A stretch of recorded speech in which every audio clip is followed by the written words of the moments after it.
Je pense qu'il y a une immense confusion dans la notion d'évolution sociale. Les nations, comme les temps de l'Église, évoluent ensemble et en parallèle. Mais l'évolution spirituelle en Dieu, elle est bien différente. Elle suit un tout autre chemin. On va prendre d'abord les nations. Les nations progressent en puisant leur culture dans d'autres civilisations. Une civilisation, ça n'est pas de rien. Elle naît de racines issues de civilisations antérieures. Et aujourd'hui, en France, on voit pointer une nouvelle civilisation. Est-elle vraiment si nouvelle que cela? Alors que certains courants politiques et idéologiques revendiquent un retour à nos racines judéo-chrétiennes. Mais ces racines, elles montrent encore des civilisations vivantes. Le judaïsme, comme le christianisme, sont des pratiques religieuses de nos temps modernes. Elles marquent encore notre culture. Or, les racines des nations sont encore plus anciennes que cela. Elles puisent dans des civilisations disparues. Des historiens parlent de civilisations sumériennes, égyptiennes, assyriennes ou mayas. Et la Bible, elle parle de la civilisation babylonienne, mais comme étant le carrefour des civilisations, puisque à Babel, les peuples ont été dispersés avec des langues propres à chacune d'elles. Mais de nos jours, eh bien, ces civilisations n'existent plus. Plus personne ne vit à travers ces pratiques ancestrales. Pourtant, en ne regardant ces civilisations que d'un point de vue matériel, c'est-à-dire les édifices, les objets, la langue, l'histoire, on oublie que les rites, les dieux, l'idolâtrie, bref, tout ce côté spirituel, eh bien lui, il a traversé les temps et les continents pour venir jusqu'à nous, jusqu'à nos portes, s'introduisant dans nos pensées et dans nos cultures. Et la religion, elle possède ce côté spirituel. N'oublions pas que la religion est le fondement des nations, et en cela, je n'invente rien. Alors, vous me direz, bon, oui, d'accord, mais connaître cela, ça va m'aider à quoi? Eh bien, cela aide à comprendre comment évolue une nation, et a fortiori, comment évolue une religion. Et constat frappant, nous voyons une contre-histoire. La religion n'évolue pas parce qu'il n'existe aucune religion nouvelle. Toute religion qui arrive avec un nouveau nom, avec un nouveau rituel, elle fait du neuf avec du vieux. Elle fait du neuf avec de l'ancien. Elle bâtit sur de vieilles racines, sur de vieilles pierres, bref, elle bâtit sur des ruines du passé.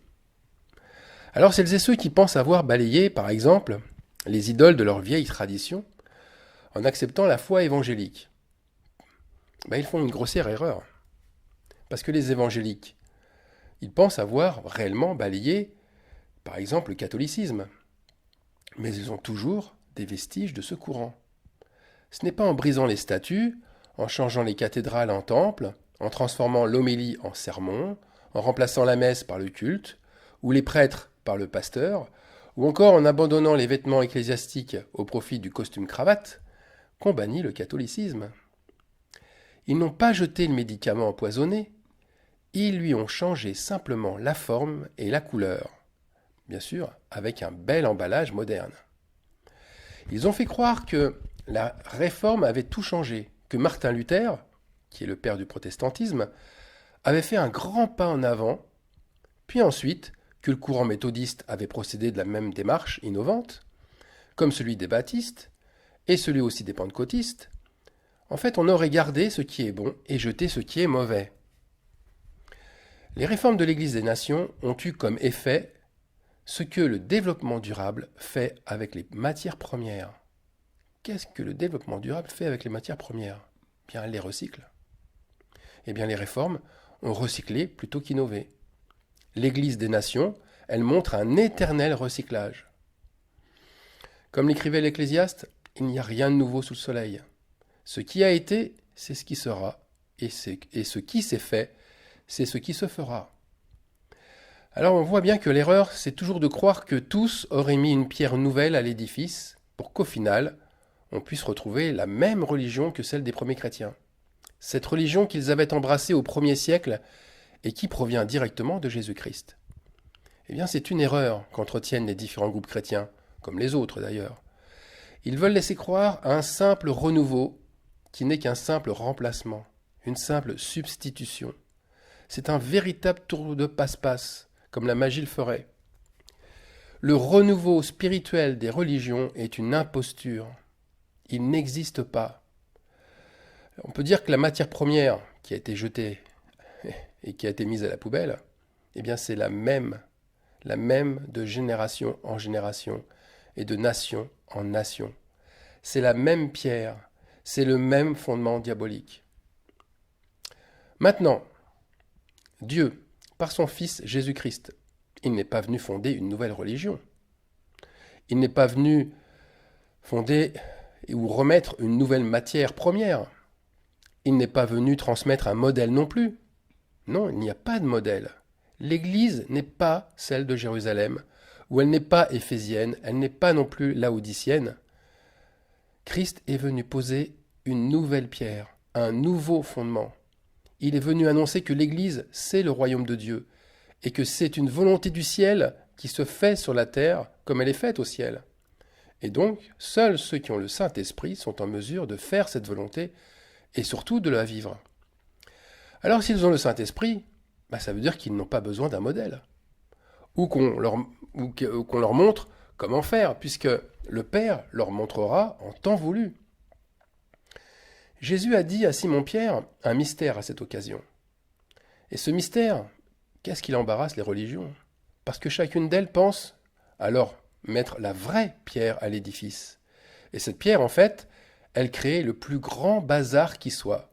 C'est une pierre d'achoppement. Elle fait trébucher. C'est une pierre de scandale, car elle n'amène que la discorde, la haine et la guerre, parce que chacun a son point de vue sur la pierre de l'Église. Et ce point de vue, il est encore humain, charnel, pire que cela encore.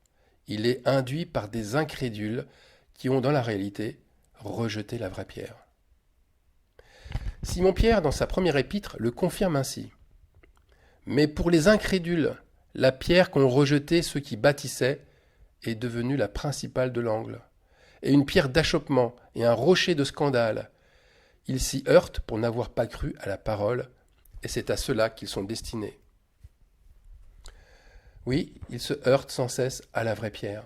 C'est-à-dire que leur incrédulité les amène à chaque fois à trébucher, notamment sur ce passage de Matthieu 16-18, qui dit « Et moi, je te dis que tu es Pierre », c'est Jésus qui parle, « et que sur cette pierre je bâtirai mon église, et que les portes du séjour des morts ne prévaudront point contre elle, et je te donnerai les clés du royaume des cieux, et tout ce que tu auras lié sur la terre sera lié dans les cieux, et tout ce que tu auras délié sur la terre sera délié dans les cieux. » Alors cette pierre qui a été donnée à l'apôtre Simon-Pierre, qui peut la posséder réellement? Sûrement pas un chef religieux, on vient de le voir. Il la rejette au contraire. Elle ne peut donc être attribuée par un concile ou par une quelconque ordination religieuse. Cette pierre, elle est vraiment précieuse. Elle est précieuse spirituellement parce que Jésus-Christ est la pierre angulaire. Il est cette pierre avec laquelle il édifie les apôtres et les prophètes. Éphésiens 2, 20. Et c'est encore et toujours le même principe. Sans l'huile, sans le Saint-Esprit en soi, on ne peut recevoir cette pierre. L'apôtre Simon-Pierre le dit dès le début de son épître, sa première épître, qu'il destine à ceux qui sont étrangers et dispersés, élus selon la prescience de Dieu le Père, par la sanctification de l'Esprit. Ce n'est même pas Simon-Pierre qui transmet cette pierre précieuse. Ce n'est même pas lui. C'est la sanctification de l'Esprit. Sanctifier, ça signifie mettre à part. Eh bien, l'Esprit met à part les élus parmi ceux qui ont été dispersés. Et puis, cette pierre, elle est précieuse sur le plan terrestre. J'en ai déjà parlé autrefois, c'est le jaspe. Cette première pierre, parce qu'elle est le premier fondement de la muraille de la Nouvelle Jérusalem. Cette nouvelle Église, eh bien, elle descend du ciel, c'est-à-dire qu'elle vient par l'Esprit. Alors maintenant, cette pierre précieuse, elle ne peut arriver qu'après un temps de destruction et de dispersion, comme les épîtres de Simon-Pierre l'attribuent. Pas un temps de réforme, non, jamais. Jamais par la réforme. Donc la pierre est attribuée après une violence exercée par Christ lui-même sur la fausse Église. Cet acte violent fait fuir le mercenaire et disperser les brebis. Et là, je fais bien sûr le lien avec mon dernier message sur charlatans et mercenaires dans les assemblées. Mais quand Christ vient avec l'épée, c'est pour ensuite créer son Église. C'est pour montrer la pierre précieuse du fondement à ceux qui auront confessé son nom, malgré la forte adversité. Christ vient avec son fouet pour chasser les marchands du temple, parce que ce sont des temples faits de main d'homme. Et ils ont toujours eu cette même caractéristique, une caractéristique décadente. Et Jésus le dit de façon claire dans Jean 2,16. « Ne faites pas de la maison de mon Père une maison de trafic. » Ensuite, Jésus sortant du temple de Jérusalem, il va dire à ses disciples ceci. « Voyez-vous tout cela ?» Ça, il était en train de montrer le temple. Eh bien, je vous le dis en vérité, il ne restera pas ici pierre sur pierre qui ne soit renversée. C'est lui, Christ, qui renverse les temples, comme c'est lui aussi qui relève l'édifice et qui choisit à qui il va donner la pierre, pour le faire avec lui. Personne d'autre que le Père le sait. Il n'y a pas de passation naturelle ni de transmission religieuse entre les uns et les autres. Il y a une élection faite par Christ. Regardez les 7 églises de l'Apocalypse. Vous savez, ces 7 églises que l'on trouve dans les chapitres 2 et 3 du livre de l'Apocalypse. Eh bien, ces 7 églises sont toutes tombées, sauf une. Aucune d'entre les 6 ne pouvait recevoir la pierre angulaire, parce que la première, eh bien, elle a oublié l'amour de sa jeunesse, son premier amour.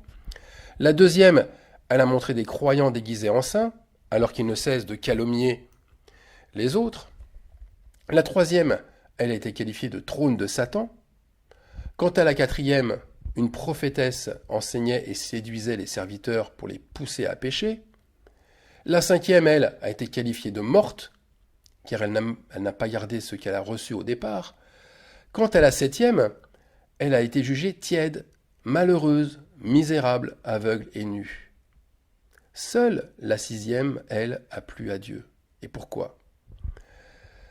Qu'avait-elle de plus que les autres ? En fait, elle avait moins que les autres. Parce qu'on la regardait comme insignifiante. Elle n'attirait pas les regards. On l'a trouvée sans puissance. Et pourtant, c'est elle qui a gardé sa parole. C'est la seule qui n'a pas renié son nom. Elle a reçu la couronne de persévérance parce qu'elle n'a pas renié Christ quand les tribulations sont venues. Et c'est la seule où l'on fera venir vers elle celles et ceux qui se disent croyants pour se prosterner à ses pieds et connaître qu'elle est aimée de Dieu. Et cette petite église, vraiment d'apparence chétive, dispersée, mais tellement persévérante, elle sera gardée aussi à l'heure de la tentation qui va venir sur le monde entier pour éprouver les habitants de la terre. Ah oui, quand je lis ce verset, cela ne vous fait-il pas penser à notre heure, à nous ? Vous voyez cette église, elle est comme le Fils de Dieu. Elle naît dans l'anonymat. Elle n'a pas un nom connu. La religion la trouve inintéressante car elle règne sur rien. Son royaume ne se voit pas. Elle est comme ses disciples que Jésus avait envoyés par 2 dans les maisons. Il n'y a que l'amour fraternel qui la distingue, cet amour qui se lit dans son nom, Philadelphie. Philadelphie, nommée aussi autrefois Porte de l'Orient. Est-ce un hasard si le texte biblique nous dit que une porte ouverte a été mise devant elle, que personne ne peut fermer ? Et oui, l'amour fraternel possède la clé du royaume. Elle ouvre la porte du salut. Elle délie sur terre et dans le ciel ceux qui ont été prisonniers du mal. Cette Église nouvelle, c'est les prémices d'une nouvelle civilisation. Elle se forme d'abord cachée en Christ. Puis, seconde étape, elle se verra aux yeux de tous. L'apôtre Simon-Pierre parle de cette première étape dans son épître. Voilà ce qu'il dit. « Approchez-vous de lui, pierre vivante, rejetée par les hommes, mais choisie et précieuse devant Dieu. Et vous-même, comme des pierres vivantes, édifiez-vous pour former une maison spirituelle. » Alors là, je m'arrête parce que maison spirituelle, lorsqu'on s'édifie, on forme une église, une maison spirituelle. Alors je continue le texte. Édifiez-vous pour former une maison spirituelle, un saint sacerdoce, afin d'offrir des victimes spirituelles agréables à Dieu par Jésus-Christ. Alors avez-vous remarqué que cette maison spirituelle, elle est constituée de sacrifices saints offerts ? Vous avez sacrifié des victimes spirituelles, c'est-à-dire que vous vous êtes concrètement écarté des idoles, écarté des mensonges et des calomnies proférées autour de vous et sur vous. Et Simon-Pierre au chapitre 2 et au verset 10 dit une chose tellement contradictoire. Il dit « Vous qui autrefois n'étiez pas un peuple, et qui maintenant êtes le peuple de Dieu. » Moi, ça me choque quand il dit ça, parce qu'il est en train de leur dire que maintenant, en étant dispersés dans toute l'Asie mineure, des croyants forment réellement le peuple de Dieu. Une église. Autrefois, ils étaient rassemblés dans le même lieu. Ils priaient ensemble, ils louaient Dieu ensemble, mais sans la miséricorde de Dieu. Alors que maintenant, dispersés, eh bien, ils la reçoivent. Ils forment une église véritable, en étant éloignés les uns des autres. Eh bien, si quelqu'un s'adresse à vous et vous dit cela, vous rirez de son incohérence, pour ne pas dire de sa folie. Mais là, c'est Simon-Pierre qui le dit. Et pourquoi ? Parce qu'à ce moment précis, le lien qui les unit tous, les uns aux autres, n'est autre que Christ. L'Église ressemble à une femme, à une épouse, mais qui n'est pas resplendissante par son apparence. On ne la remarque pas. Elle n'a pas mise de robe de mariée, elle ne porte pas ses plus beaux atouts. Mais cette épouse se voit, et elle se voit intimement, par la parure intérieure et cachée dans le cœur, par la pureté incorruptible d'un esprit doux et paisible, qui est d'un grand prix devant Dieu.